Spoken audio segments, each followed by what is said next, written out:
Don't you just hate weeds and having to deal with pulling weeds or doing something else with them? Now, I'm not really talking about dandelions. Everybody's got dandelions and the bees love them and the greens are edible and the roots make tea. So we don't mind dandelions. We let those grow.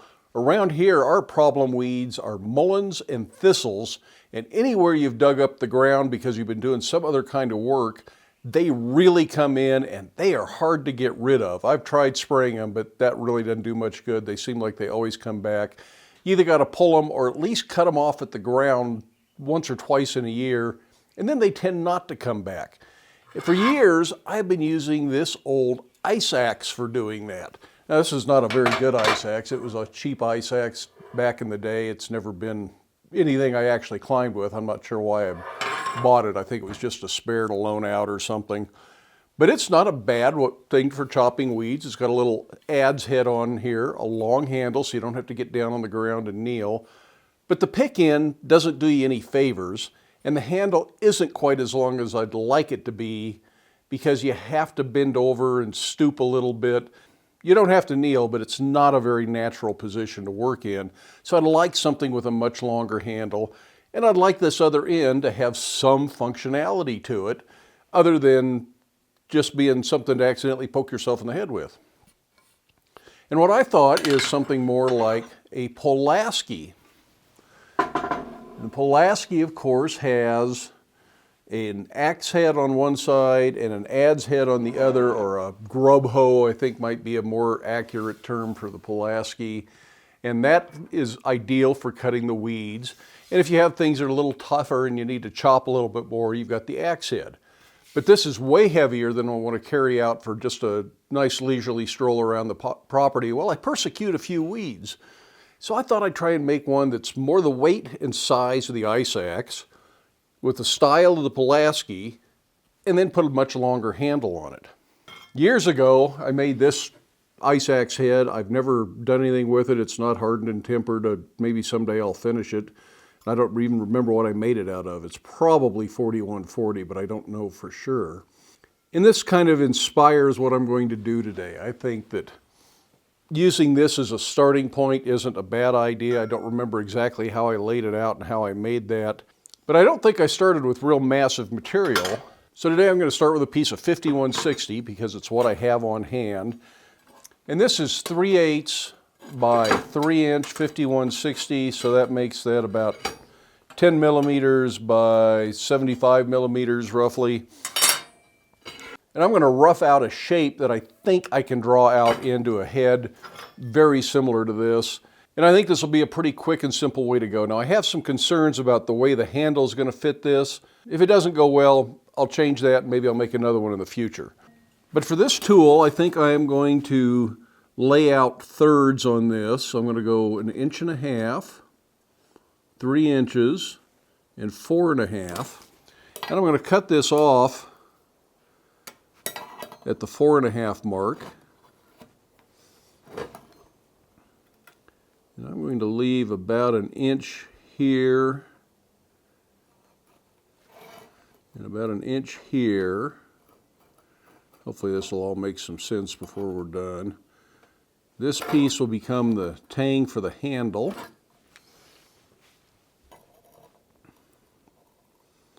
And then I'm only going to leave about 1.5 inches for the adze blade and the axe blade. I'm going to try and make this balanced. So this will come out there, and this will have to get drawn out one side into the axe blade and one side into the adze blade. And I hope this all makes sense. That doesn't look like it's laid out evenly. Yep, that's not laid out evenly.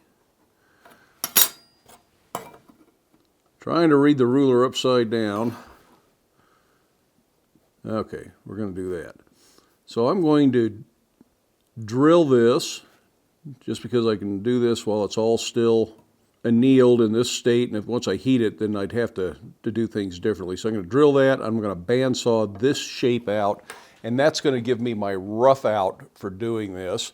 We're going to then draw out the tang, and I'm going to make it a little bit skinnier in this dimension and draw it out I'm hoping about 6 or 7 inches long, so I've got a nice long tang that I'll then kerf into a handle. I'm not going to use this handle, it's too short. I thought it might work. It's an old sledgehammer handle, but I'm going to have to find some other wood, and if I don't have any wood on hand, I'll have to order something, so we may not get to handle this today. But if I can find something around that is suitable handle material, we'll get a handle on it.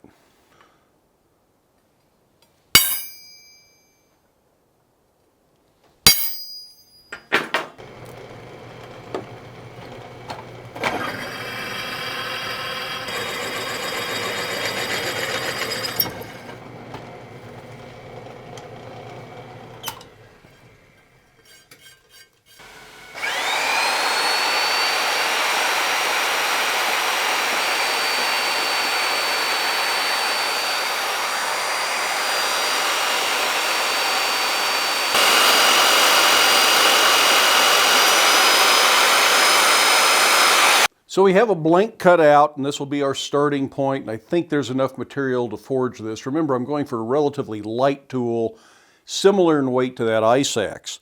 Now the reason that I cut these 1.5 inches tall at the tallest point is because that's about the limit that you can easily upset. Remember, one of these I want to turn into an adze blade, so I have to upset it and spread it in the opposite direction.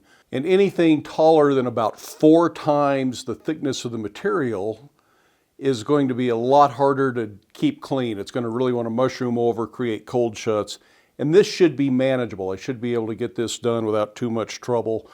I'm sure there'll be a little bit of back and forth, but I think there's more than enough material to go ahead and do this.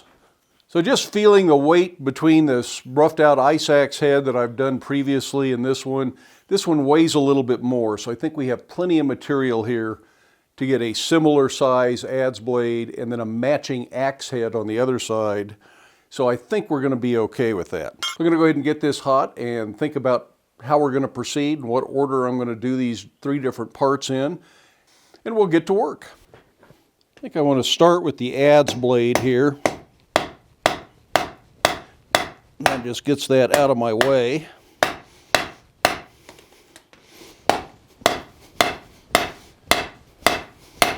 That's upsetting very nicely, and it's not mushrooming because it's a nice size material there.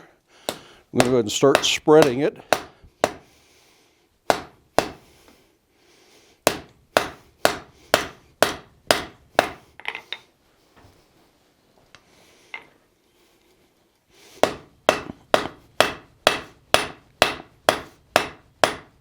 Of course, trying to peen this is going to create some cold shuts, so you have to make sure you keep those under control. There will certainly be some grinding. This is going to be the hardest part of this project, is spreading that peen, or excuse me, spreading that adze. This is a peen.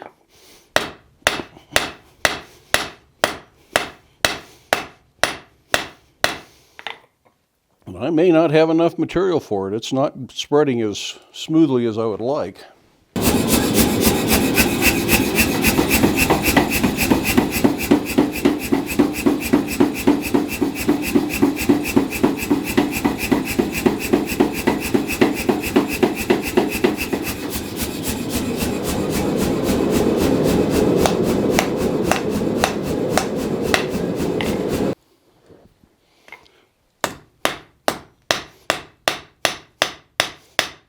This may be smaller than I had originally thought it would be, but that may not matter that much.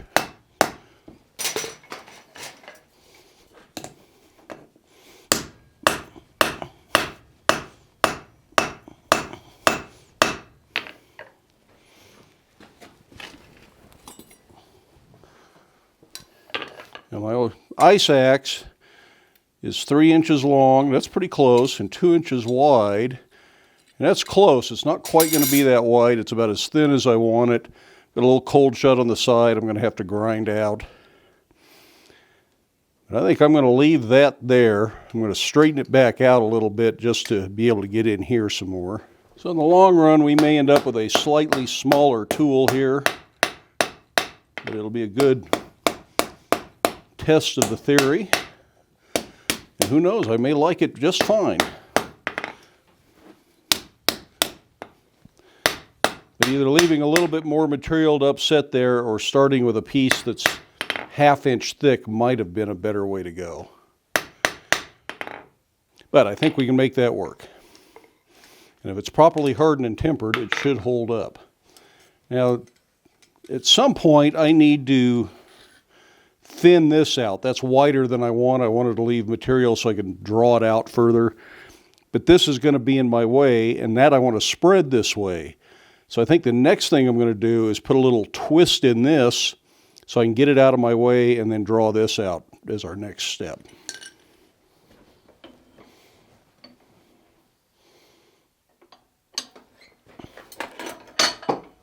Mostly it's just this point that needs to be out of the way, so I'm going to make it a great big long twist there. Get that out of the way, then we can go back and draw this out. Since I've already gone to the power hammer once in this video, I think we're just going to go to the power hammer again and just draw this out and get it done.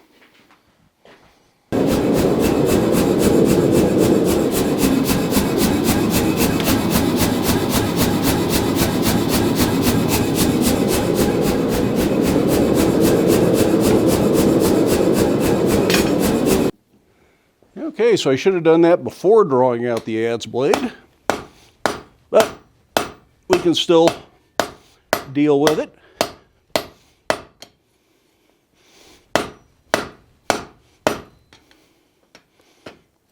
This double diagonal peen is really good for this kind of stuff because it can get in there and your hammer handle isn't right over the work.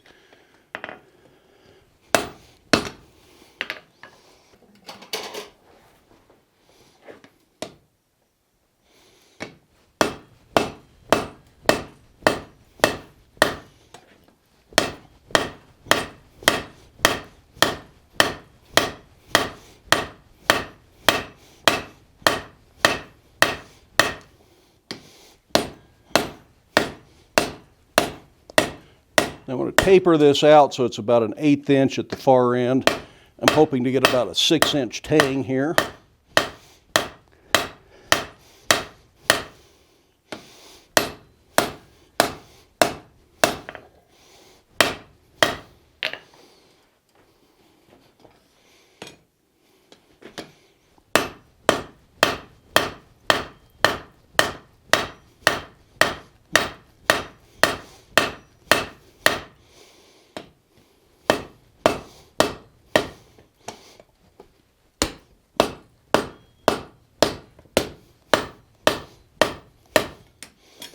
I do want to keep that fairly parallel as I draw it out. Right now it's tapering a little bit, but as we spread it, hopefully it will be parallel for the handle.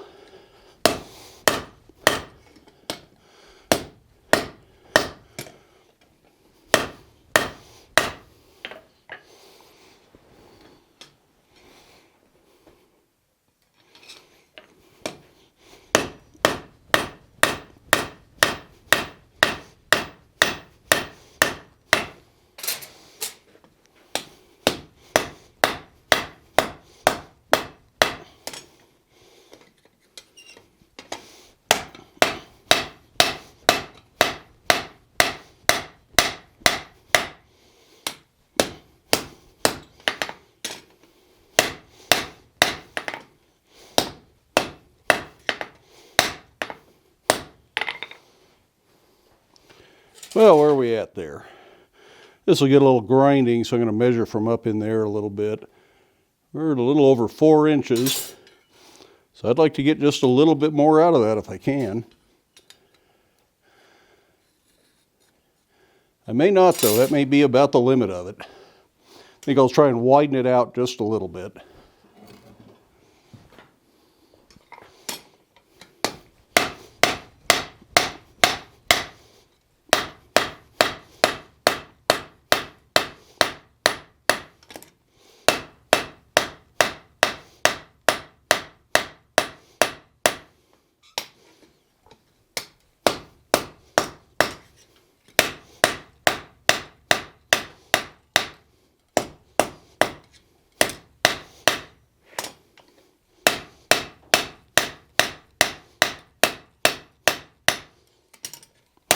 Trying to smooth it up, get it all nice and even at this point.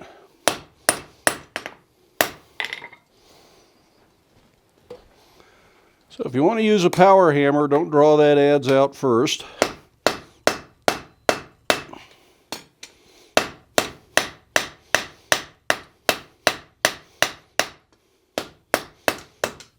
But it can all be done at the anvil.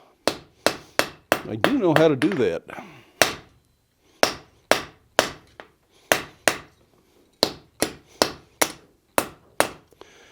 Okay, let's go take the twist out of that axe side now.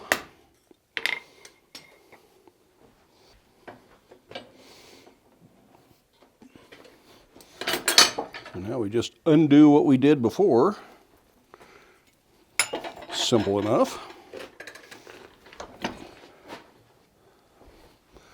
So now it's just a matter of making an axe blade out of that. We'll go back to this hammer.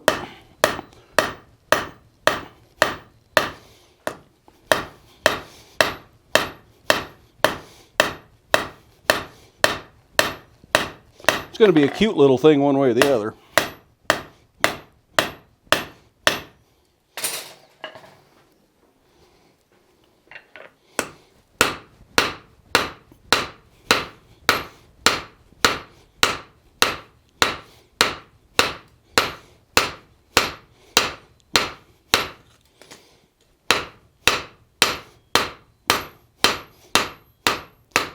Well, that's the easy part of the project right there.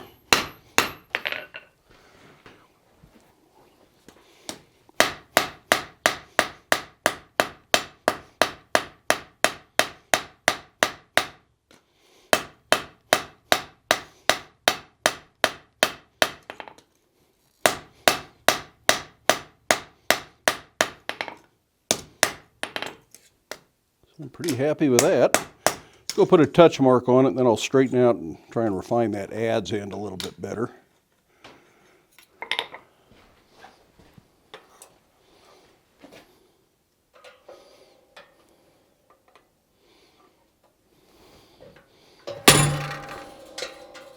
I'm putting the touch mark fairly high here because I envision the handle actually curving up into this space here a little bit.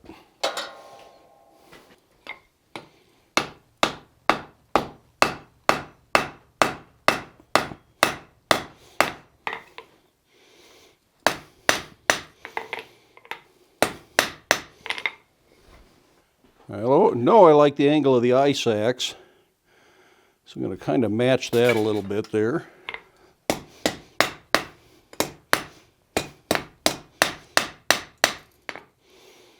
I think that's probably about what I want. Going to be a fair amount of grinding. It's a little bit off center there.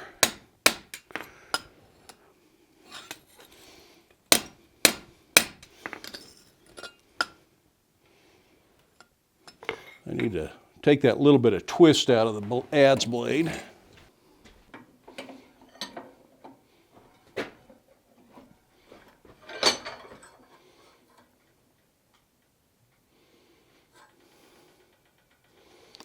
I think that looks a lot better. Now I don't expect much from this, but I'm going to see if I can upset that back just a little bit. Means I'm going to have to fix it again. Just curiosity on my part. It does flatten that blade out a little bit and allows me to get a little bit more width out of it. I may do that a few times.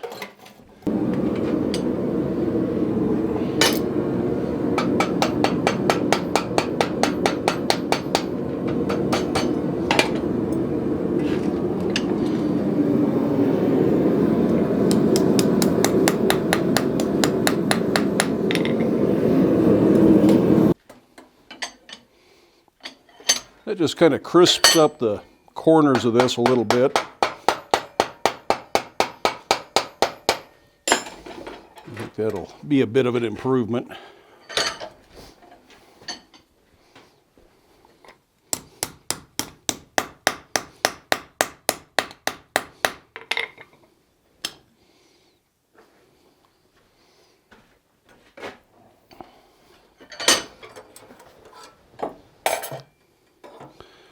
which of course means I need to check it for straight again.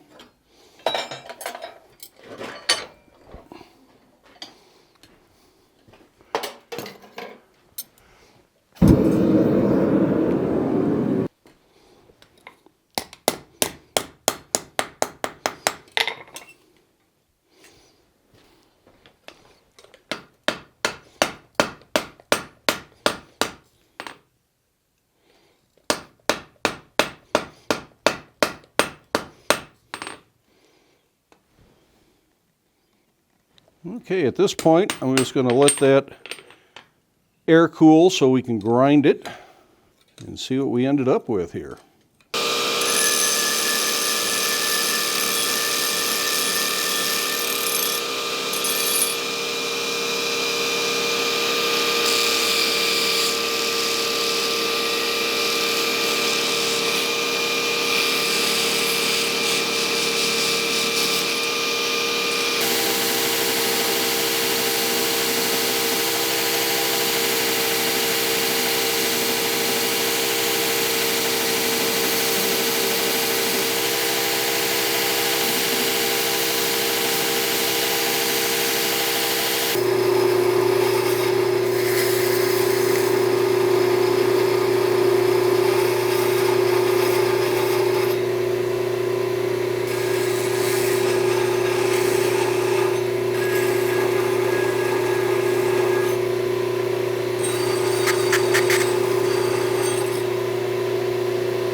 So that's my rough grinding done. We'll do some more grinding when it's all finished, hardened, and tempered. But what I notice is it looks to me like the whole thing is kind of running downhill there. And I wish this tang was pushed over just a little bit. I think I can do that if I draw it out very carefully along this edge, just right through here. That should start to swing that over a little bit. So I'm going to heat it up and we're going to try that out and see what happens. Let's see if I can get this to work the way I envision it.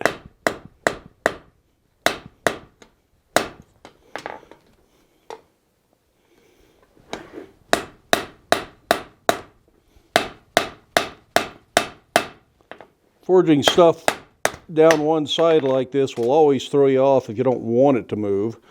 Whether it's going to put it back in line if I do want it to move, we will see.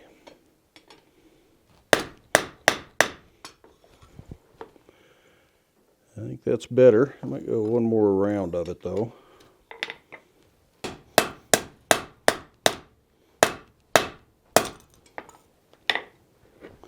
I think that's pretty well got what I want there. I'm going to normalize this one more time, I think. Make sure everything's straight. And then it'll be time to harden it and temper it. Before we move on to the heat treating, over the last few months, people have asked about the Black Bear Forge t-shirts. The ones with the bear working at the power hammer weren't all that popular. People have been asking about the bear working at the anvil. I have these back in stock over on the Etsy shop, and there's a link to the Etsy shop down in the video description. So if you've been hoping for a Black Bear Forge t-shirt, now's your chance. But this is now ready to go. It's been straightened out. It looks a lot better. And I did just a touch more grinding on it to clean up some of the hammer marks from straightening it. And I think we are pretty much ready to harden it and temper it. Now when I harden and temper it, I only want to do this part up here. I want to make sure this is hardened and tempered and this is hardened and tempered. Ideally, I don't want this to be hardened and tempered at all. So I'm going to still do this in the electronic oven instead of the forge. So the whole thing is going to get hot. I just won't quench that part because later I want to be able to come back and drill holes in it.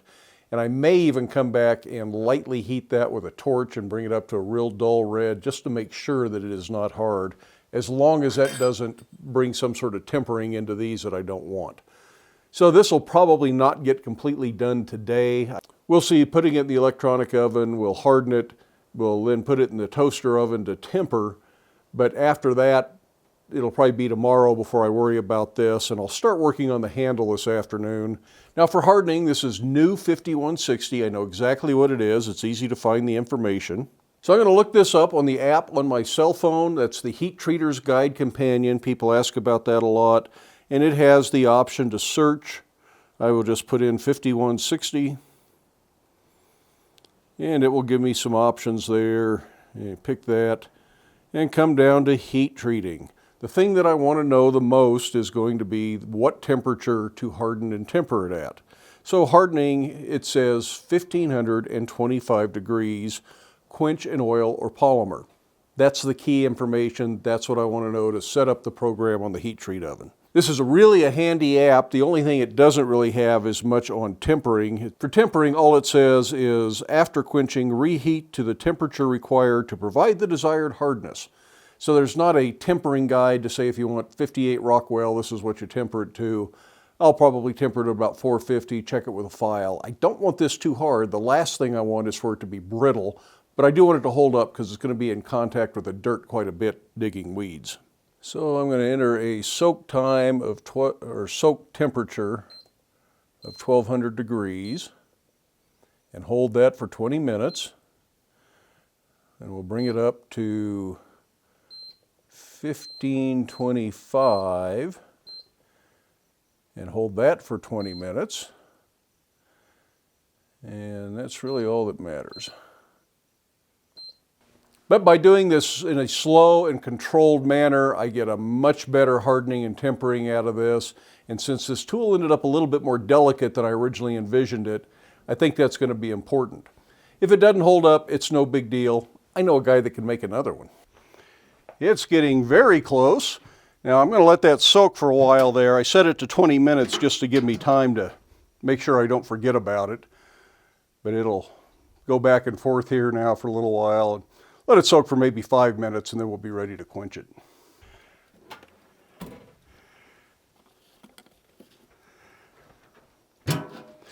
We'll quench that. Sorry for standing in front of the camera. Now, I'm not quenching the tang part of this section up in here. I'm just quenching the two blades in the top of the tool. I'll let some heat run back up in there a little bit.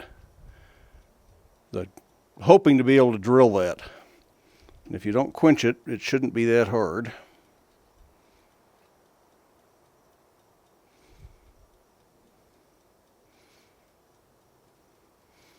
Now before I put it in the toaster oven to temper, I'm going to go ahead and quench it just to make sure that I don't get too much heat bleeding back up from there. But it's cool enough now that it's not going to harden.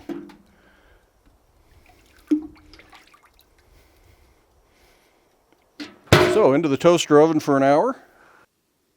Well, it's the next morning and I've got the weed whacker head all hardened and tempered, and it looks pretty darn good. Everything stayed straight, no warps, no twists.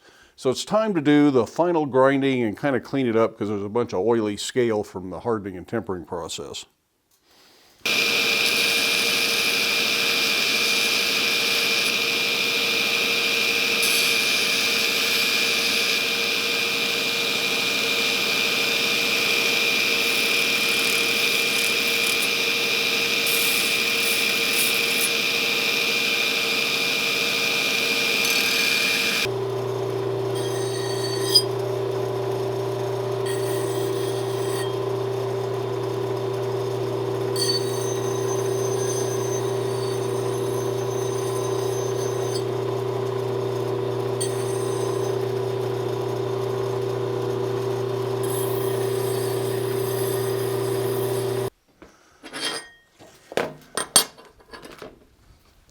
Well, I now have this thing ground and sharpened, and it's not razor sharp, it's just sharp enough to do the job. Remember, this is going to be digging in the ground like a hoe, and if it's razor sharp, you're going to chip the edge and it's going to dull up really fast. So it's a very blunt, kind of a rounded edge, both on the adze side and on the axe side, so that it is more durable. If I ever want it sharper, I can always sharpen it sharper, but I think I'd rather start with that and see how it performs and then go from there. The head completed. Now this will get some holes drilled in it to pin it to the handle, but I want to do that as we put the handle on, so I make sure the holes line up instead of drilling this and then trying to line them up in the handle and hope that it all fits. I want to be able to drill through the handle and mark this. And if that's too hard to drill, I'll take a torch and I'll bring this up to a very dull red and stick it in the vermiculite and maybe wrap this in a wet rag to make sure that I don't soften the temper on the head here. Now, what about a handle? I said we were going to try and put a handle on this. And yesterday I cut this hunk of scrub oak and thinking that I might make a handle out of it, and I think I might still do that. But this thing is so green and so wet that it's going to do a whole lot of shrinking, and it's probably going to move and twist a little bit.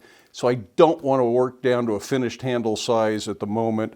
I'll probably keep going after it with an axe and get it closer and then set it in the basement, let it dry over a few weeks or a few months before I do anything with this.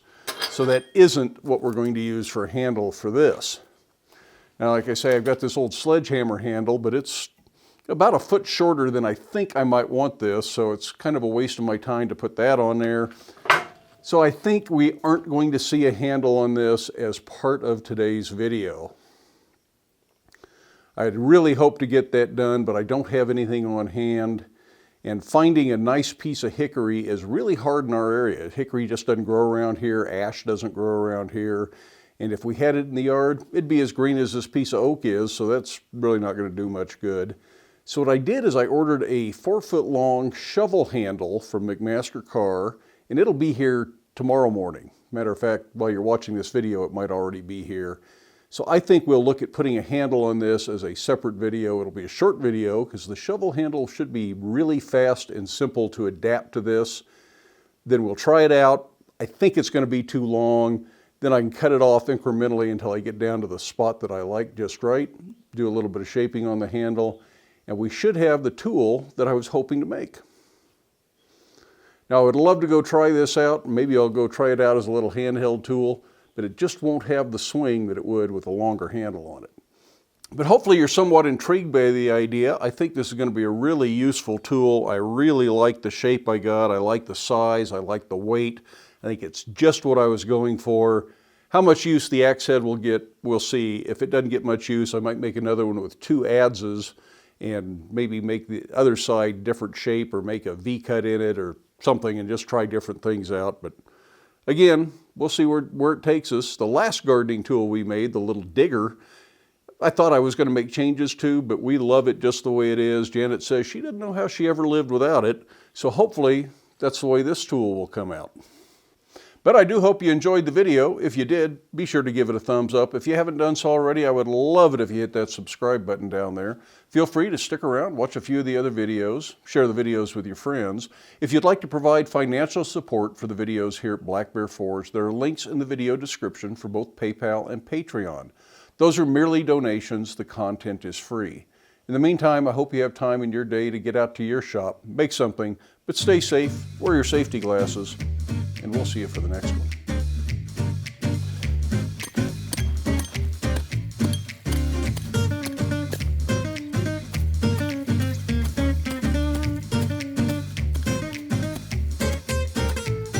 Well, it definitely works even with the short handle, but a longer handle is much more useful.